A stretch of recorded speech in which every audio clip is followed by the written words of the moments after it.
அஞ்சுவது யாதொன்றுமில்லை, அஞ்ச வருவதுமில்லை. அனைத்திந்திய அண்ணா திராவிட முன்னேற்றக் கழகம் என்பது மக்களால் உருவாக்கப்பட்டு மக்களுக்காகவே வாழ்ந்து சென்றவர்கள் நம்மளுடைய தலைவர்கள். இன்றைக்கும் மற்ற மாநிலத்துக்கும் மற்ற தலைவர்களுக்கும் முன்மாதிரியாக நம்மளுடைய தலைவர்களை வைத்து கொண்டாடி கொண்டிருக்கின்றார்கள்.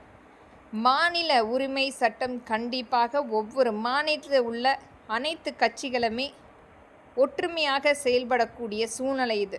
ஒரு தனிப்பட்ட 2 கட்சிகள், பாரதிய ஜனதா, காங்கிரஸ் 2 கட்சிகளுமே மாறி மாறி ஒவ்வொரு மாநிலத்திலும் கூட்டமைப்பாக வந்து பிரதமர் மந்திரியாக அவர்கள் ஆண்டு கொண்டிருக்கின்றார்கள். நம் அடிமைகளாக, கொத்தடிமைகளாக, அவர்கள் கொடுக்கின்ற வேலையை செய்கின்ற வேலைக்காரர்களாக மட்டுமே நாம் இன்றைக்கு அடிமைத்தனமான வாழ்வாதாரத்தை வாழ்ந்து கொண்டிருக்கிறோம்.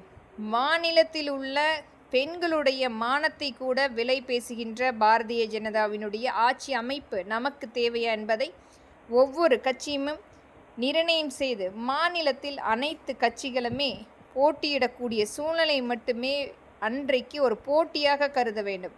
அடுத்த நாள் கண்டிப்பாக நம் ஒற்றுமையாக செயல்படக்கூடிய சூழ்நிலை ஏற்படுத்த வேண்டும். இன்றைக்கு நம்மளுடைய இந்த பிளவை வைத்து ஒரு மிகப்பெரிய அளவில் ஆளுமை ஒவ்வொரு மாநிலத்திலுமே, அதுவும் இந்த எலக்ட்ரானிக் ஓட்டிங் சிஸ்டம் மூலம் வாக்கு அந்த எண்ணக்கூடிய அதை கூட முறைகேடு செய்து ஆக்கிரமை செய்து கொண்டிருக்கிறது பாரதிய ஜனதாவும் காங்கிரஸும். சாதுரியமாக செயல்படுகின்ற இந்த கட்சிகளை அனைத்து மாநிலமும் புறக்கணிக்க வேண்டும். நம்மளுடைய ஒற்றுமை என்பது யாரோ ஒரு புதிதாக வரக்கூடிய நபர்களை கூட பிரதமர் மந்திரியாக உருவாக்க முடியும். ஆனால் இந்த 2 கட்சிகள் மிகப்பெரிய அளவில் ஒவ்வொரு மாநிலத்திலுமே ஒவ்வொரு கட்சிகளை அடிமைப்படுத்தி அங்கிருக்கின்ற பெண்களுடைய மானத்தை விலை பேசுகின்ற பாரதிய ஜனதாவினுடைய மோடி இன்றைக்கு மிகப்பெரிய அளவில் அச்சுறுத்தக்கூடிய சூழ்நிலை ஒவ்வொரு இடத்திலுமே திகழ்ந்து கொண்டிருக்கிறது. இது அனைத்துமே கருத்தில் கொண்டு ஒவ்வொரு மாநிலமும் அனைத்து கட்சிகளும் ஒற்றுமையாக செயல்பட வேண்டும். ஒரு மிகப்பெரிய மாற்றத்துக்குரிய வாய்ப்புகள் ஏற்படுத்த வேண்டும்.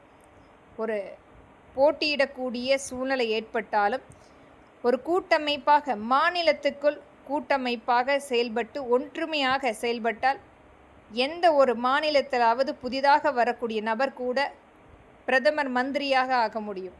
இவர்களுக்கு அது மிகப்பெரிய சாத்தியம் என்றால் ஒவ்வொரு மாநிலத்திலுமே படித்து முடித்து கட்சியில் வெகு நாட்களாக வேலை செய்கின்ற ஒரு சாமானிய ஒரு மக்கள் கூட பிரதமராக முடியும் என்பது இன்றைக்கு இயல்பான ஒன்று.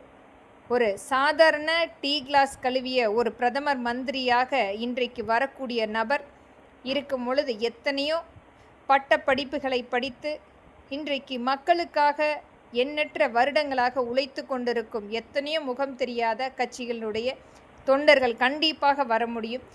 இனியாவது இந்த 2 கட்சிகளை புறக்கணிக்க வேண்டும். எந்த ஒரு கட்சியுமே இந்த 2 கட்சிகளோடு கூட்டமைப்பாக ஆட்சி அமைக்கக்கூடாது. இனியாவது அவர்கள் தனித்து நின்று அவர்களுடைய பெரும்பான்மையை நிரூபிக்க வேண்டும்.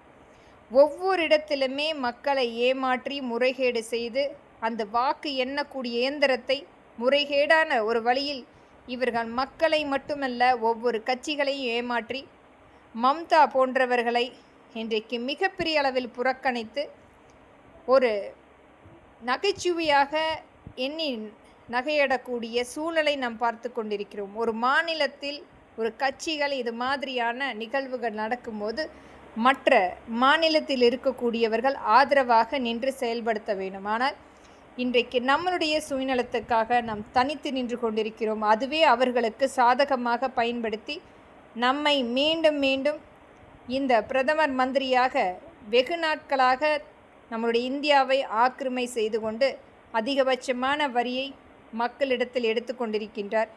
அனைத்துமே மாற்றுவோம். இது மாதிரியான பெண்களை அவமதிக்கக்கூடிய, பெண்களை விலை பேசுகின்ற நரேந்திர மோடியினுடைய ஆட்சி அமைப்பு நமக்கு வேண்டுமா என்று ஒவ்வொரு மாநிலத்தில் உள்ள கட்சிகள் கண்டிப்பாக யோசிக்க வேண்டும். நன்றி மக்களே.